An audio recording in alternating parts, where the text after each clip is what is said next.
Audio. Audio. All right, we got microphone. I think we got microphone. We got microphone. I think we have microphone. Audio. Oh, we do. We do. All right. Hey, we don't do this very often, but welcome to the live. And I'm not sure if I'm going to spend the next 20 minutes or so talking to myself, which I do all the time. I have a long drive to the car. I mean, in the car to work. So I often spend a lot of time talking to myself. I do. So it wouldn't be the first time that I spent a lot of time talking to myself about any number of things, which is perfectly okay with me. Uh, so what we're going to do is, let's see here, get back to there. All right. So what we're going to do is have a discussion about why are people, I went through X, I hate, and and because it's really disturbing sometimes and disheartening. Um, and I think that it's designed to be that way. Even now, because what's happened now is that Elon Musk isn't kicking people off the platform who are saying horrible things. Um, he's not. We got kicked off the platform by saying, I think we should be able to try ivermectin, right? We got kicked off this platform by saying that people ought to be able to try ivermectin. They ought to be able to try whatever they needed to try to, make themselves well. And we got kicked off this platform and other platforms as well for just saying it. Like this live, because I just said that may be shut down because they'll say that I'm offering some medical misinformation, but I'm not offering any medical information at all. I'm saying that people should be able to try whatever they want to try to get well. I don't know why that's controversial. I know coffee's bad for you, so I'm going to try some coffee here. Actually, this camera looks good. I'm looking. Let's see if I can get this right. Nope. That's my guitar. That's my guitar. That's my guitar. This is a cooler that I got from a 7-Eleven that they were giving away. It's not a real cooler. You don't plug it in or anything, but I like it. In any case, I'm going through X and I'm wondering why. Why are people, or some people, or the people that they have out in the streets talking to people, why are they losing their minds? So many administrations in my lifetime have said that we need to, make government more efficient. We need to shrink the size of government, especially Republicans. We need to shrink the size of government, and no one's done it. No one has done it. At the end of those 4 years, government, especially at the federal level, is bigger than it had ever been in history, and has spent more. And all that's happened to the national debt is that it had gone up. And that's it. That's what's been happening. Nothing else has happened. Nothing else has happened. That's what has been happening. Now, this dude, Donald Trump,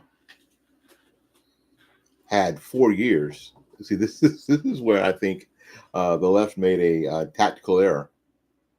This dude, Donald Trump, had 4 years to plan, to scheme, to think about it, and watch things work out, and watch how things worked out. And what he knows, because he is he's a business dude. Now, we could argue about how successful he is and all that kind of stuff. We get into the weeds about that, but I'm not going to here. That we can argue about that. But he is a business dude. I mean, there are buildings in the country and golf courses with his name on it. So he's a building dude. He's a business dude. So what he knows is that in a lot of businesses, what you do to save money in businesses, the most expensive thing that you have are the people. And it's the hardest thing. It is the hardest thing. And I think that everybody realizes that. I think that all business owners realize that your most important part of your business are your people, but the most expensive part of your business are also your people. So there is a conundrum. What do you do if you need to save money? If you are bleeding money? Because if you are bleeding money, then those people that you care about will eventually, in a business sense, be out of a job. Anyway, because the business will fail. What we have what we have here in America is this. What we have is, because the business of government, and it is a business of government because it's a business of government, is that we have no reason to be successful. You have no reason to be successful. Why? Because the money kept rolling in from all directions, right? Evita. And because the money keeps rolling in, and if you are out of money, you just print some more. No business in the world just gets to print some more. When you need more money, you just go, oh, we need another $1 billion. We'll just call up Bobby. Hey, Bobby, at the printers. Hey, listen, we need $1 billion. And it used to be they would print money, and they actually print it, but now it's digital. They just go to the computer and go, $1 billion. There you go. So none of it's real. None of it's real. Where you get it from is real. And when you do that kind of thing at the, when you just print money out of thin air, the money that we have in our wallets and our purses and in our bank accounts is worth less, and eventually will be worthless. It's just how it works. There's no way around it. So you got this dude who's deciding, hey, listen, here's what we're going to do. We are going to actually do what people have said they wanted us to do. We are going to shrink the size of the federal government. When the federal government is the largest employer in the country, you don't see that that's a problem. And I think that what's happened is that a lot of people have decided in their head, have been told and taught that government, especially at the federal level, is the answer to all our problems. And if you shrink government, then we are shrinking what we care about. Let me use the example of the Department of Education. Department of Education has only been around since the late 70s. We haven't always had it. We had Harvard and Yale and MIT and Stanford, Georgia Tech, Florida State, USF, Bulls. This is, what's this? This is NC State, Wolfpack, right? There's a difference. See the Wolfpack? I think this is Nevada too. In any case, but you've had all these schools, these institutions of higher learning, before you had the Department of Education. So obviously, there are many countries that have that modeled their education system after the United States well before the Department of Education. But in the past 30 or 40 years, we have sort of been taught that in order to care about education in America, we have to have a federal Department of Education. We didn't before. This country built roads and schools and bridges and tunnels and all those things before the income tax. A lot of the huge projects all built before the income tax. But we've been taught that in order to get these things done, you need people to pay their fair share. Do we? Yeah. Well, and because we've been told that, taught that a lot of people believe it. They've grown up with it and they believe it. So when you talk about, well, you know what, we're going to go into the Department of Education and see what people do. And then if we find that they're not doing anything that actually leads to better education in America, then we're going to have to cut that. We can't afford that. If you've not gone, if you want to see what, the money, if you want to see the money that they keep saying that the United States is, owed, you have to go to, I think it's called Debt Clock. It's called usdebtclock.org. And you'll see it. You'll see that the U.S. national debt right now is $36,520,750,000,000. And it just went up $1 million in the time that I could read it to you. DOGE has only found 132 billion according to the U.S. debt clock. That's it, which is a very small percentage of what's happening. Very small. The U.S. federal tax revenue is only about $14,000 per citizen. $14,000 per citizen is what they get from regular folks, and it's increasing as well. So I think that if people got to look at this usdebtclock.org, you'll see that these numbers are astronomical. And to borrow a term from the environmentalists, completely unsustainable. We just happen to be living in this fantasy world right now where, well, things seem okay to me. I was able to go on vacation last month. I can't buy eggs, but I can rent a hotel room or Airbnb, right? Or Verbo. We're living in an anesthetized environment. Things are not good. And what Donald Trump and Elon Musk are trying to do are they're trying to give the country the medicine that it needs.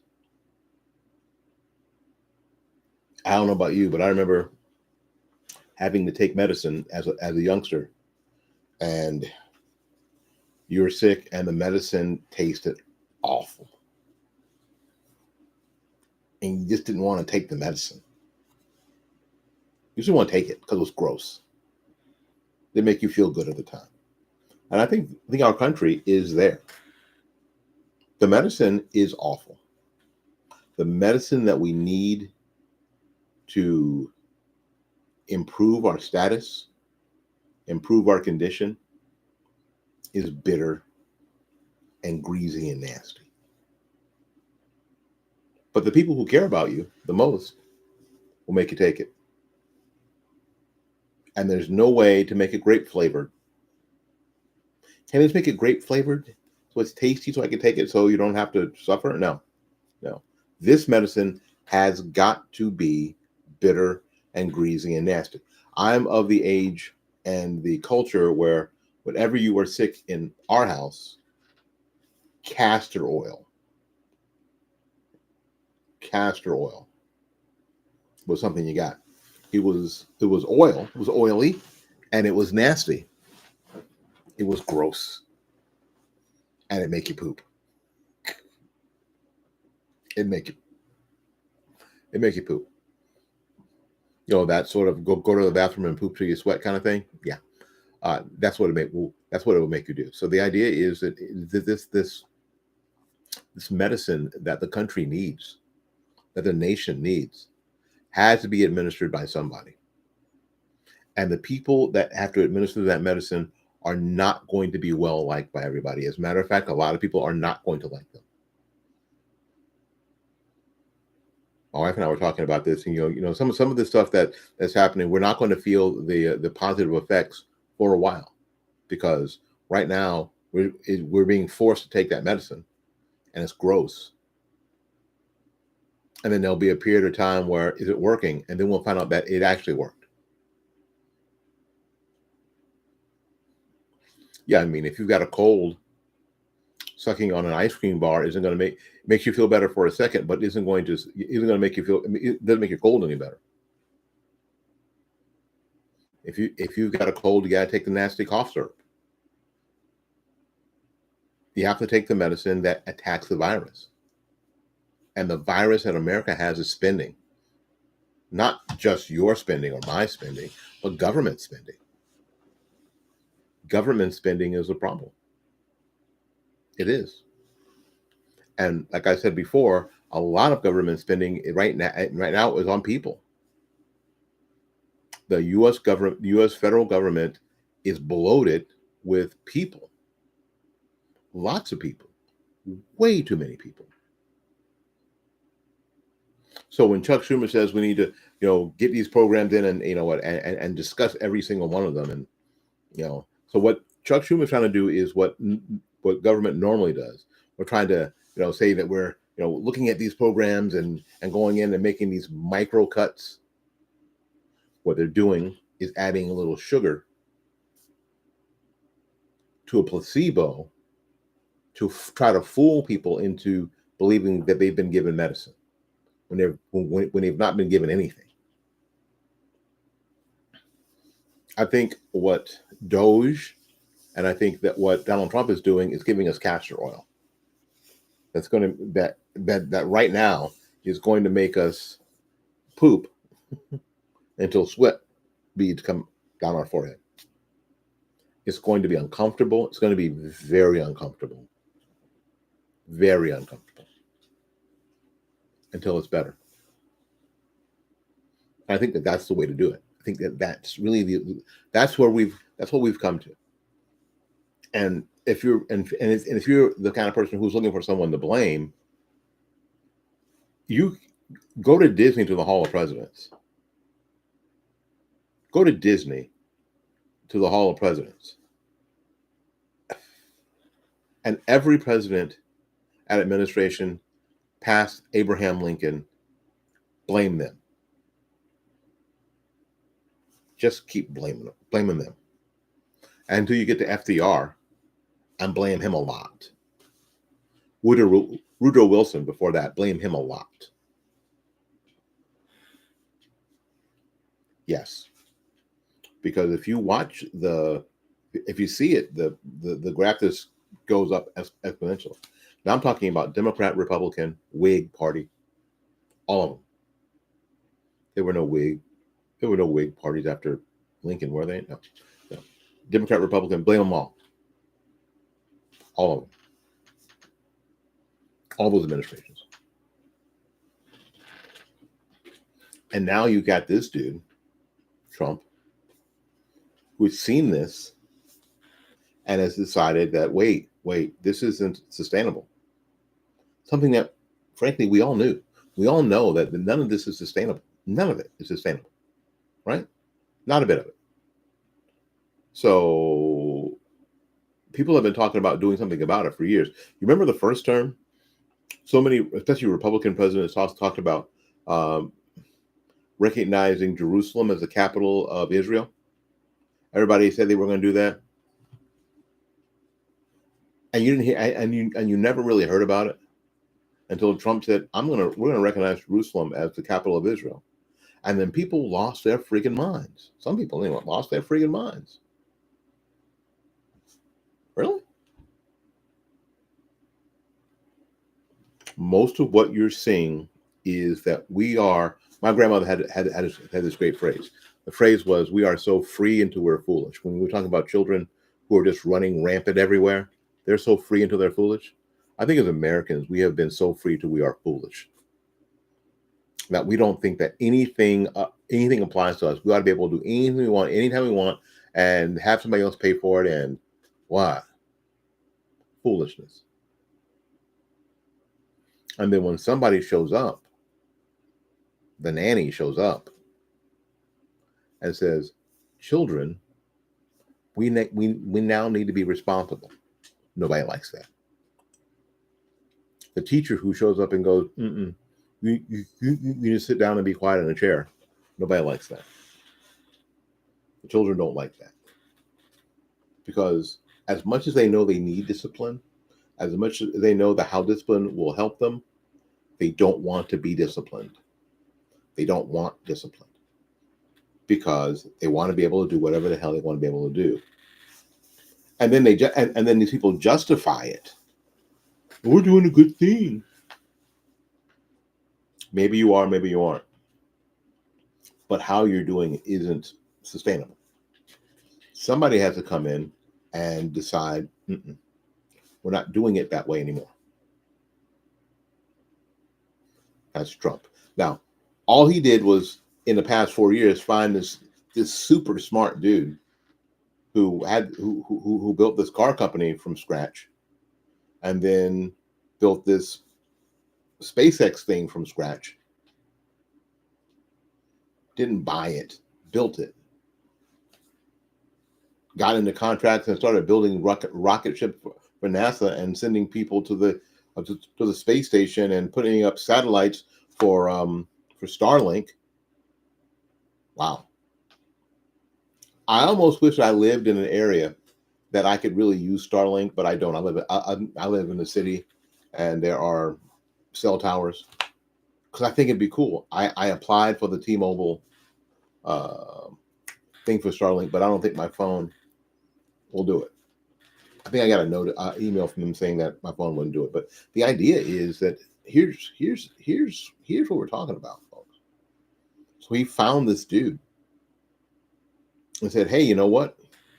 With the advancement of artificial intelligence, AI, can we dig out fraud, waste, and abuse?" And of course, Elon said, "Sure." His weird affectation. Yeah, he's got a weird affectation. Yeah. Because what Elon also knows is that what has been going on all along is not sustainable. And it's not sustainable for him or his business either. Not. I learned, and maybe you don't know yet, but all of the technology for SpaceX is open source. I think all the technology for Tesla is also open source. And if you don't know what that means, it means that it's not patented. They're not hiding it. So when people say that he's just greedy, if you're greedy, then you have patents that you fight for to make sure that all your stuff is secret and nobody can have any. Nobody can look at it. Everything's proprietary. It isn't with Tesla, and it isn't with SpaceX. I don't know how you think that that's greedy. Everything we're doing, yeah, it's right here. Use it if you can, if you know how, if you can figure it out. It's right here. That's not somebody who's greedy. That's somebody who's insane. But no, somebody who's greedy. That's somebody who's okay with a competition. Someone's okay with making things generally better. Again, Elon Musk is a weird dude, no doubt. No doubt. He is not a normal human being. And people who have, in my experience, people who have been like that, especially in the tech world, don't usually surround themselves with suits.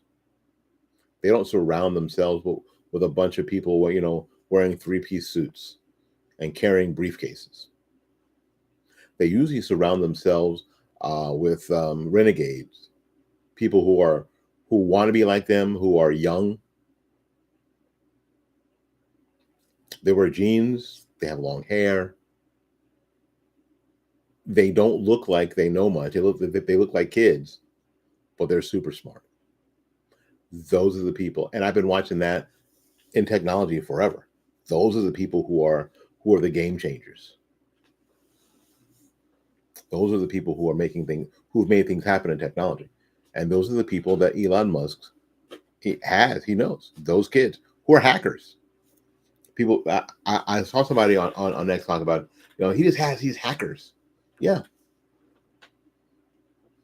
When I was at Florida State University back in the 80s, the people who worked for Control Data Corporation, now, this was before there was any such thing as a computer science degree. It was a computer science degree. I think UCF had one of the first computer science degrees in the state of Florida. There's no computer science degree. You couldn't go to school to study computers. You learned computers on your own. And a lot of the people they hired were young people who were trying to break into their systems. Why? For sport. Not to steal or destroy anything, just for sport. Just to see if they could. They ended up working for Control Data Corporation. They ended up working for these large mainframe companies, even IBM and some of the others. Because those are the people who didn't have, who weren't stuck. And those are the kind of people that Elon Musk has working for him. So so when the 19-year-old shows up and goes, yeah, because that 19-year-old is super smart. Yeah, it's probably a little weird for most people. Probably. Yeah, he was probably homeschooled. Probably. But that's not a problem. It's not a problem. It's a condition. It's how it is. It's how that industry works. And because what they're doing now is that they are kicking over the apple carts. They are going after the sacred cows. They are administering the medicine. They're not cutting anything. They're just noticing. You can't be mad at me if I notice. If you've got an arm growing out of your back, and I say, dude, did you know that you had an arm growing out of your back? I guess you can be mad at me for noticing, but you can't be mad at me for noticing. If I say that we've got $37 trillion or $36 trillion in debt in this country, you can't be mad at me for noticing and saying so. Me noticing and saying so is not racist. It's not fascist. It's not totalitarian. It's just I just noticed. I just looked at it. In my world, if you play a wrong note and I notice it, I don't hate you because you played a wrong note. I guess you can hate me because I noticed, but you still played a wrong note. If it was supposed to be an F sharp and you played an F natural and I noticed, you're mad at me? If you spent a nickel to aid an Iraqi Sesame Street and I noticed, you can't get mad. I guess you can get mad at me, but it's dumb to get mad at me. It's just dumb. Just proves that I was right to start with.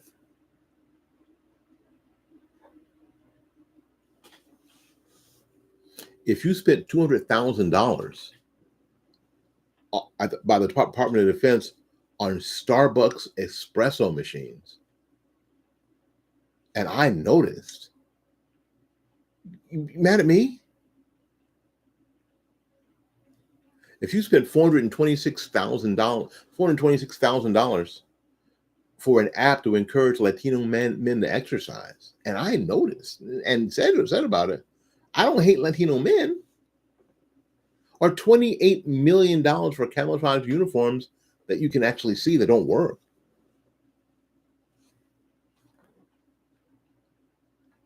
Millions of dollars to train teachers about diversity, equity, and inclusion. $400 million taxpayer dollars for presidential campaigns, which is way too much. $6 million for United States agencies of the international development to boost tourism in Egypt. And you're mad at me? Well, I believe you have it wrong. I believe you have it wrong. I believe the people who are noticing and doing something about it have it right. All right, we got to get out of here maybe before somebody else. So until we see you again, go out there and learn and love somebody. And for goodness sakes, y'all take care of yourself. Listen, do me a favor. Subscribe. Please subscribe to the channel. And in the description, I have a link to an ebook that has some commentary on our shows, the things that we talk about, and the way I talk about it. You can help us, and it's only $5. Go ahead and get that from Amazon if you would. We'll see you when we see you. Bye bye now.